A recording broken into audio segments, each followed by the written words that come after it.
వాయు, విష్ణు, వరాహ, స్కంద పురాణాలలో ప్రస్తావించారు. ముందు పేర్కొన్న 7 పవిత్ర ప్రదేశాల్లో మిగతా 6 వెళ్ళకపోయినా ద్వారక వచ్చి శ్రీకృష్ణ దర్శనం చేసుకోవాలని స్కంద పురాణం చెబుతోంది. ఎందరో మహానుభావులు, మహాపురుషులు, మునులు, తపస్విలు, కృష్ణ భక్తులు ఈ స్వామిని దర్శించి తరించారు. శ్రీకృష్ణ భక్తులలో ముఖ్యులైన చైతన్యుడు, గోవిందస్వామి, సంత్ జ్ఞానేశ్వర్, మీరాబాయి ఈ ద్వారకాధీశుని దర్శించి ముక్తి పొందినవారే. అందుకే కనీసం ఒక్కసారైనా ఈ క్షేత్రం సందర్శిస్తే చాలు శ్రీకృష్ణ లీలామృతం ఆస్వాదించవచ్చు. శ్రీకృష్ణుడు ప్రభాస తీరం ఒడ్డున ఒక రావి చెట్టు కింద చేరగిలబడి ఒక కాలును మరొక కాలు మీద పెట్టుకొని ఆ కాలును ఉల్లాసంగా అల్లలాడిస్తూ ఊపుకుంటూ విశ్రాంతి తీసుకుంటున్నాడు.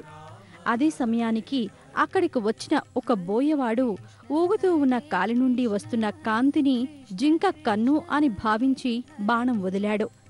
ఆ బాణం శ్రీకృష్ణుడి కాలిలో దిగబడి ఆయన ప్రాణాలు త్యజించాడు. నిజానికి ఆయన తన అవతారం చాలించి విష్ణు లోకానికి వెళ్ళిపోయాడన్నమాట. శ్రీకృష్ణుడి నిర్యాణం తరువాత ద్వారకా నగరం సముద్రంలో మునిగిపోయింది. కృష్ణుడు అవతారం చాలించిన ప్రదేశం బాలుకా తీర్థంగా ప్రసిద్ధి పొందింది. ఈ బాలుకా తీర్థ్ సోమనాథ్ క్షేత్రానికి 5 కిలోమీటర్ల దూరంలో ఉన్నది.